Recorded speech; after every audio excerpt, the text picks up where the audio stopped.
Magandang hapon. Tayo ngayon ay narito para sa ating oral history project ng Department of Linguistics bilang selebrasyon ng ating ika-100 taon ng pagkakatatag ng ating department.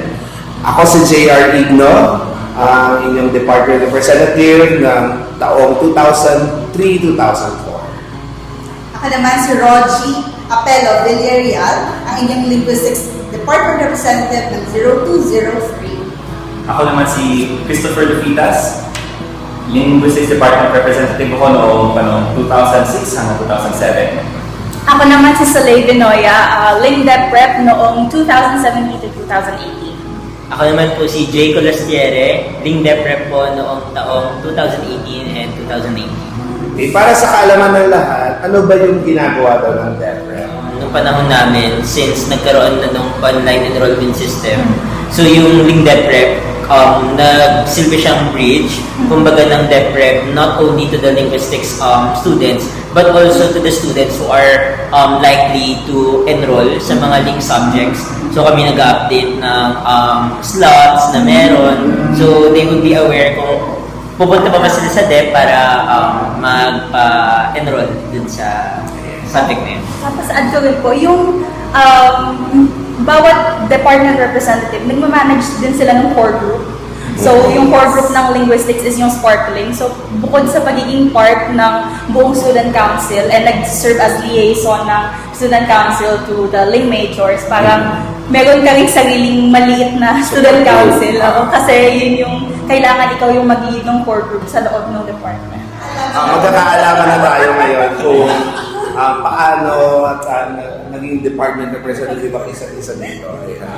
Sa panahon ko kasi maliit pa yung department. Kami yung batch, yung pumasok yung 05 batch ng Linguistics. Kami yung pinakamalaking batch up to that point ng mga freshmen, shifties and transferees. So we were around 60 all in all. Tapos yung mga freshmen nun 36. Karamihan. I think 36 yan. So, ang nangyari sa amin, nung naghanap na sila ng nominee, no? So para ipatakbo, kasi ang UP syempre may student council and of course may elections yan. And ang department representative can run in a party, no? Or independent siya. So sa time namin nun, ang UP Sarin, which is the linguistics or academic organization, nag-iisa lang naman siya dun sa department at the time. Kaya karamihan ng mga nagiging department representatives ay nanggagaling doon sa UP sa mga linguistika sa Sani. Nung time ko kasi marami kaming freshmen. Nalati na tayo yung pisali. So, nung time ko, nung lahat kami, karamihan ng mga bagong members nun ay freshmen. So, nung naghahanap na ng mga pwedeng tumakbo, nagkaroon kami actually ng internal voting nomination. May nomination. Kasi may isa ko sa mga nominees na pwede. And then, yung isa ko pang kasama, siya rin yung parang isa pang pagpipilian sa aming dalawa. Kung sino yung isa-suggest or idadala dun sa... Pero fresh ka rin yan. Fresh din ako nito, yeah. Parang ako yan. Is this your story? Ganun ba yun? Hindi ko alam anong posisyon ko sa sali. Kaya na yun si Dia J, siya nun, saling president. Ako ba tayo? So sila rin nagpa-convene ng special meeting to decide kung Sabi ko sino lang sa ginalawa. ako dito yung tatakbo. Yeah. So ang nangyari, pinalayo kami from the other members. Sa kabilang dulo kami ng hallway. Tapos nag-vote sila kung sino yung gusto ng salin na ipatakbo. After that, binalik kami ulit and then in-announce na ako yung napili. And after that naman, si Kia J, si siya yung president, nag-suggest siya na like, ano bang gusto mong mode of campaign? No? Gusto mo bang tumakbo under a party? Or gusto mo bang maging independent? Ganon, no? And then nakasay siya. Yes. So pinili ko naman yung pagiging pagtakbo under a party since freshing na ako na wala pa akong masyadong alam sa mga ganyan bagay-bagay. Yeah. And so yun yung parang how I got into the party. And then dun sa party, of course, nag-campaign yun, and then may... Pero yung official member yan ng salin. Of course, second semester kasi siya nangyari. Second First semester kami Join ka na apply. naman. Oo. And then second semester, members na kami. So kailangan, of course, na official member po muna. Bago nangyari yung mga bagay-bagay. Parang iba yata yung sa panahon. Hindi, ako naman, gusto ko rin i-share sa panahon ko naman. Parang yung nakakatawa yung yung simula ng linya natin sa panahon ko. Ayan, yung panahon namin, actually, ako nag-apply na rin kasi ako ng saling ng first year pa lang ako. Although hindi ako na-induct nung first semester, pero as good as member na rin ako, pro-B na ako nung second semester. Tapos during that time, parang sorority yung UP Saling. Kasi karamihan actually, lahat ng members nung time na yon ay all girls. So, and ako yung bagong aplikante na nag-iisang lalaki na magiging bagong member. So, kaya napagkasunduan nila ako yung magiging representative. Nakakatawa man, pero ganun ako napili. Kasi ganun paraan ako napili. Hindi, yung una, biro-biroan lang siya na ganun pero dahil, I think, during our time, yung batch din namin, ako yung isa sa mga pinaka-active na freshie din dun sa batch namin na nag-apply sa UP Saling. And ganun din, hindi lang mag-volunteer sa gawain ng department. Bilang si Ate Rogie yung DepRep before me. Ayun. So, nung nagpatawag si Ate Rogie ng mga volunteers para sa gagawa ng exhibit, andun din ako. Tapos, yun, bilang mga aplikante rin ng Saling, na naging member. Ayun. So, technically, alam ko na rin yung mga gawain ng isang DepRep at saka. So, kaya nung si Ma'am Ria pala yung presidente ng Saling nung time na yun, bago ako tumakbo maging DepRep, si Ma'am Ria yung kumausap sa akin kung tatanggapin ko ba yung posisyon nila or na yung pagpapatakbo, nomination ng, kasi si UP Saling nga yung kumbaga pinaka magiging support group mo sa pagtakbo mo sa student council election. Ayun. So kaya tinanong nila ko ni Ma'am Ria noon kung at ni Ate Ria pa noon dahil siya yung president ng UP Saling kung handa ba ako doon sa magiging responsibilities. So, tapos si Ate Rogie naman noon, siya yung outgoing, talagang outgoing kasi pagkatapos siya ako nakumbinsi din na tumakbo kasi siya yung nag-encourage si Ate Rogie, nag-encourage siya akin na tumakbo. Pero kinausap din namin si Ma'am Bia bilang president ng UP Saling. Tapos, ayun, nung tumatakbo na ako, umalis na siya papuntang Japan as a exchange student. So, naging support system ko rin talaga ng UP Saling. At saka si Ate Vicky ng department. Kasi tambay na rin ako ng department bilang, buntot ako ni Ate Rosie nung DepRep siya. So, yun yung naging tulay ko sa department. Tapos, pinatakbo na rin akong DepRep dahil bilang madalas ka rin lang naman sa department, tumakbo ka na rin bilang department representative. Tapos, pina-apply din ako, nag-student assistant din ako. And the rest is history. Yun na po yung, naging kasaysayan pa ng pagiging department representative. So, kasama na yung mga challenges na pinag-usapan natin sa pagiging department representative, no? Tsaka yung aside from the sa preparation and So, or may gusto ba kayo idagdag sa preparation mo? Sa pagiging DepRep na, no? Ano ba mga challenges na kinaharap natin? Naalala ko, meron project din, CSSP, Student Council din to. Tapos sumali si Blake. I don't know why there's this catwalk na magka-catwalk yung mga representative ng bawat department. Pero hindi naman, it's like, I don't know if it's really that random, but it's like, there's like 10 per department, and then magka-catwalk with something costume about your department, something. And dahil hindi naman talaga magandang mga suot ng mga links. Just that, magaganda lang talaga yung mga links. So, yung mga supporters. So, nagkato yung mga link. Talagang ang iyan ng lahat ng mga audiences. So, yeah, yes, we won that. One of the proudest moments. Nung time natin yung tambayan ng mga orgs. Diba? Parang narabi. Kasi yung parang bago ako pumasok, parang the year before yata yun di ba? Yun yung parang nagkaroon ng incident wherein inanay kasi yung mga tambayan. And then, nag-crumble habang may tao yata dun sa ilalim. Diba? So, ano nangyari? They were deemed unsafe. Pinatanggal lahat. Oo, tinanggal lahat ng mga yun. tayo sa taas. And nilipat sa third floor ng Palma Hall hallway. At sa ibang bahagi ng Palma. Oo. And well, sa akin yan, ibang klase sa akin. Oo nga. And well, hanggang ngayon, well, now medyo okay na Yung student union. lugar. Oo. Parang batch ko yata yung transition ng lahat. So, Actually, kami yung student council nung time na may nanay na tambayan. Tapos, the following year, yung Demolish na. pinademolish yung mga ano. So, malaking issue pala rin yung tambayan. Parang yung org tambayan. Yeah, so, especially may isang org tayo na yung akad org na apektuhan yung salin.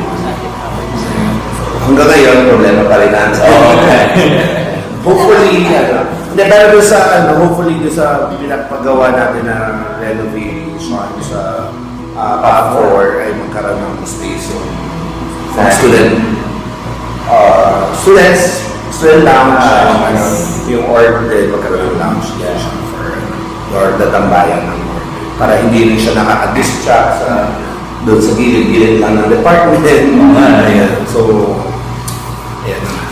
Okay? So, siguro baka gamitin na rin natin ng opportunity na pinag-uusapan natin ngayon na ano yung mga pangailangan ng mga estudyante, yung current student ng department na kung nakikita naman natin na, di ba, especially sa atin, na experience natin na napakalaking role na ginagawa ng mga department representatives, ng core group, especially ng UP Salin, ang organization ng department na di ba? So, pagiging well-rounded ng ating mga students, at the same time yung basic services din na address, and yung, di ba, kung ano mang pwedeng tulong na maipaabot natin bilang mga alumni, di ba? Marami rin naman sa mga alumni natin na naging willing to give back. Ayan. So, hopefully, mas maging organized yung ating Alumni Association. Okay, isa pang tanong natin dito ay, personally, bakit magandang experience ang maging isang DepRep bukod sa pagkakataon na makatulong sa mga kapwa mag-aaral? Ano pa yung mga siguro na tutunan natin or yung masasabi natin na nakatulong sa atin, hindi lang dun sa time na nag-serve tayo bilang DepRep, kundi even after pagiging buhay social natin. Baka we can share something. Ako po, parang nung time kasi namin, yun nga, since buhay na yung core group, ang reason naman namin to continue is every year na magbabago yung DepRep, magbabago yung branding ng core group. So may branding sa Salay, may branding din ako. Yes. Kaya paras kaming galing sa pub na committee ng Salin. Yung artsy-artsy, ganyan. And now, parang come to think of it, parang ngayon po kasi yung field ko is marketing. So, definitely, nagagamit ko talaga siya na parang, okay, from that moment, alam ko na yung importance ng branding sa isang entity para, alam mo yun, makilala siya ng tao, magkaroon ng retention dun sa, not only, I mean, at least nung time ko ng students, na once na makita nila na nakaposto dun sa core group, alam nila na, okay, ito yung open na stats, enrollment system na naman. Or kapag ito naman yung post, ito yung mga important notes on Philippine languages na gusto nating ipaalam, then may certain branding din dun sa mga events, activities like yung I'm proud speaker of ganito, ganyan. So, yun. Apart from that experience, na-bring ko siya sa akin professionally until now. So, And especially yung skills set na na-develop sa'yo because of our field sa linguistics, di ba? Gamit mo sa marketing.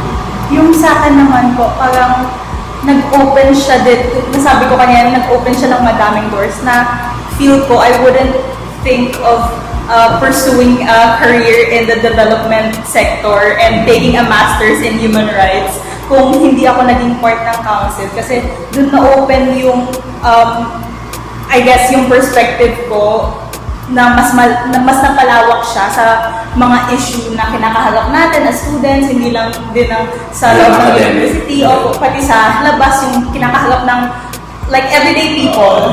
Parang mas nakita ko yung mga ganon kasi naging part ako ng student council and mas naging aware ako sa mga ganon and mas parang being part of the student council allowed me to do something about that kahit na parang student pa lang ako at that time. So parang hindi ako magiging makakagating sa kung nasan ako ngayon. Humanity. Yes, kung hindi ako naging part ng student Ako, council. And bukod doon, parang may balita ako meron din love life yata. na nabuo sa student council.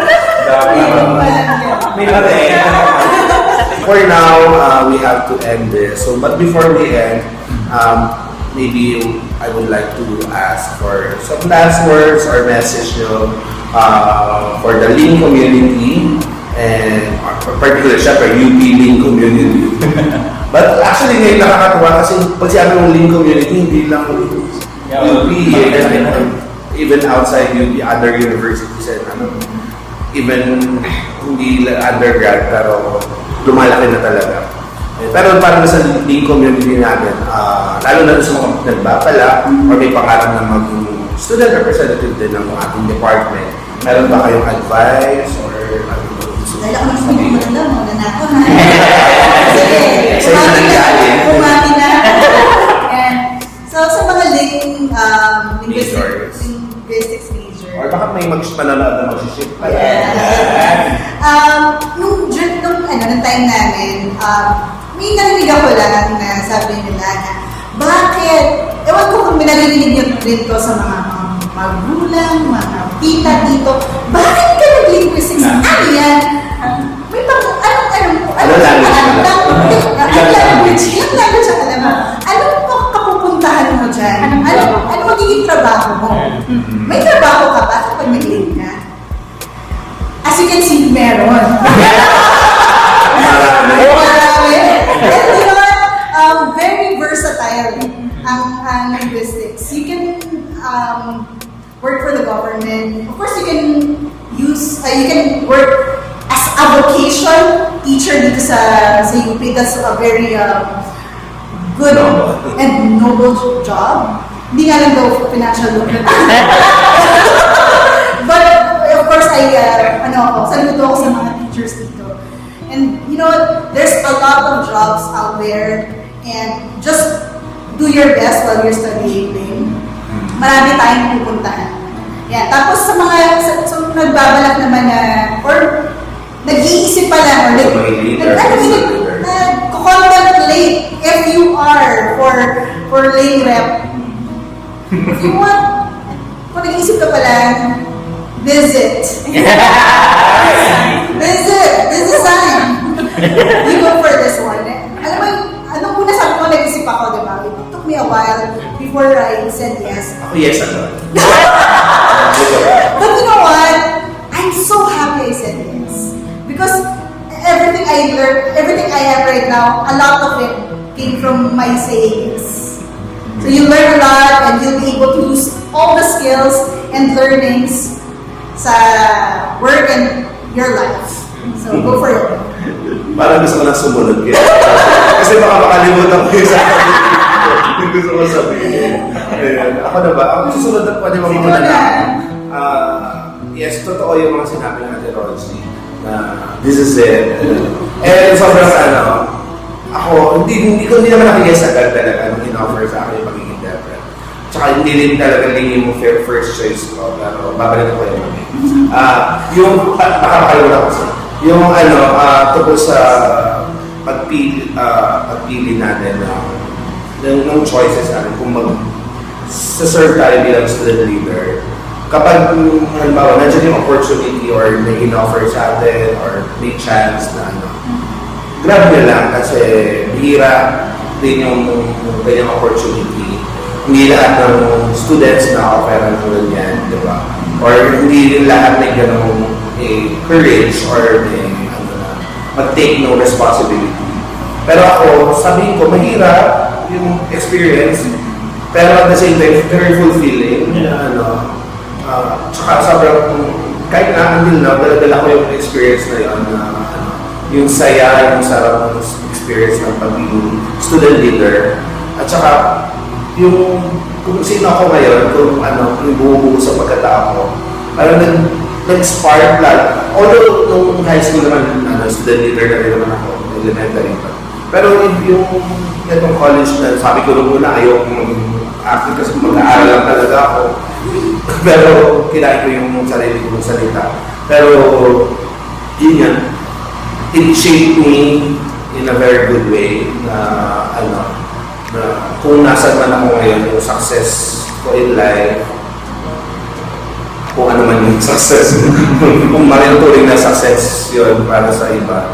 Pero ako bilang sa sarili ko, ang laki nang na-contribute ng pagiging student leader ko. And another thing pala is, dahil doon sa experience ko ng pagiging student leader, nakilala ko yung mga ahead sa akin ng mga batch. Kasi first year ako, mas matatanda yung mga ibang batches nasa department. Tapos, nung patanda na ako sa linguistics, naabutan ko rin yung batch nila, please. So talagang, ako yung medyo nagkukunik ako sa dalawang different group na Ayan. So, lawak din yung network na nabuo ko dun sa hindi lang sa department, even sa college, na sobrang talagang nakaka-proud moment na yun, ang dami mong nabuong magagandang relationship in and outside the department. Ayan. So, kaya talagang very helpful yung So kaya kapag may opportunity, just take the opportunity. And yun, tungkol sa linguistics, sobrang versatile nga ng ating discipline ng course natin. Na kahit sa field ka iba to, kaya mo mag-shine. Ayan, so choose linguistics. Sa mga non-linguistics. So, who's next? Chronological order pa tayo. Just like start. Well, sa akin, first message to The Ling Deprep, if ever kayo yung mapatakbo or nais yung tumakbo, masasabi ko syempre na you do it out of your own volition, kung feel mo talaga, gusto mo talaga yung idea of service to others, kasi sabi nga naman nila lahat, it is a thankless job at times, hindi nila, minsan mga tao, hindi nila ma-realize na everything is going smoothly, kasi nga, everything is going smoothly, diba? Pero pag nagkaroon ng problema, ikaw yung masasabihan, diba? But on the flip side of that, sa Ling kasi, nung pumasok kami, nung batch ko, maliit na department lang nung Ling noon. And so they were really, really close, pati sa mga students, yung mga faculty and staff were all very close. And natuwa naman ako nung, as the years went on, kahit napalaki na yung Ling, 260 plus na yung total students, ganun pa rin yung level of closeness. And one of the things na kung tatakbo kayo as a department representative, baka yun yung important na isipin niyo is like, how can you keep the students and the staff and faculty close together pa rin? If you want to keep that, kung hindi kayo freshie, kung second year na kayo, third year na kayo, if you want to keep that vibe, na close-knit, then I think that's you're a good fit for the representative role. Ayun. And of course, rin naman yan, na-mention na natin yung yung spirit of service and all that. And so, very rewarding din naman siya kahit na sometimes frustrating, sometimes difficult, diba? Yun. Sa Ling community, of course, maraming salamat. Would not be the person I am today kung hindi ko na-meet lahat ng tao na nandito by going into linguistics and of course by becoming a department representative. Ang message ko lang sa mga nakakalam, if you know, you know, hindi ito mariwana, huwag matakot. At sinong magaling? Ling magaling! Sinong gumigiling? Yun na po. Binabaan na tayo ng statistics. From 200 plus. 200 plus ang tayo. Panahon namin, 75 na. Kung kailangan pa bagohin nung tayo na yung 75 people na. Ang kalahati naman ako. Mahigit kalahati naman. Thank you, Sir Chris. Siguro for me, in general na lang, since ayoko naging mag-ulat and feeling ko same naman kami ng mga sentiments ng mga nauna. Feel ko ang important lang naman is to keep your passion for what you do. Kasi as someone na hanggang ngayon, kahit na ilang taon na akong nakagraduate, repeatedly pa rin na, anong ginagawa niyo sa linguistics? Parang, it's important that you see kung ano yung actually makukuha mo from knowing what linguistics is. Parang, right now, I work in communications and outreach, and I do a lot of publicity work and communications and a lot of infographics, mga creative materials, and parang knowing linguistics, especially in the development sector, the human rights sector, parang it's something na you give a different perspective kasi iba yung way mo ng pagkaka-analyze on how people say something, how they convey something. Kasi you have a different training from like other people. So parang it's important to make sure na you find what you are passionate about in linguistics. Kasi yun yung madadala mo. And it will point you to like what path you want to go to. Kasi hindi naman iisa lang yung path ng mga ling majors. Iba-iba siya. So it will point you to the direction you want to go as long as you know your passion in linguistics. Ma-achieve mo yun talaga. Yes. Yun na nasabi mo. So, sa akin naman po, ever since until now, every time na makukwento ko kung ano yung department ko ng college, ang lagi kong sasabihin, well, nanggaling ako sa pinaka-best na department sa college, which is linguistics. And sinasabi ko yun with, with conviction. Kasi naramdaman ko, naging parte talaga ako ng family na meron dito. So, until now, parang dahil nagkaroon tayo ngayon ng project, wala siyang pagdadalawang isip na, okay, babalik ko kasi gusto ko mag-share kasi ito yung experience ko. And for those who are siguro nag-iisip na pumasok din sa leadership, don't lose the shot kung kaya mo siyang i-take. Kasi doon mo lang din malalaman kung ano yung mga bagay na kaya mo pang gawin. And kung nandun ka naman sa position mo na gusto mo rin i-challenge yung sarili mo, I think that's the best opportunity that you can grab if ever it's offered or if ever it's present on your side. And then, actually, in my experience, it took me 3 years to actually find my place here in the department. Like parang 3 years nag-isip ako na, what if ituloy ko yung architecture? Kasi yun talaga yung gusto ko. Pero after namin gawin yung fieldwork, nung na-immerse kami dun sa communities, and nalaman ko kung gaano yung importance, yung weight, nung bagay na ginagawa namin. Although it may seem underappreciated by many, pero pag ikaw yung mismong gumagawa, sobrang fulfilling and satisfying nung experience na yun. So, yun yung message ko sa Ling community. Kung kaya nyo pang magstay, just stay because the surprises are about to unravel. Dahil sinong magaling? Ling magaling! And dito na po natatapos ang ating oral history project na batch 1 ng Linguistics Department Representatives. Thank you.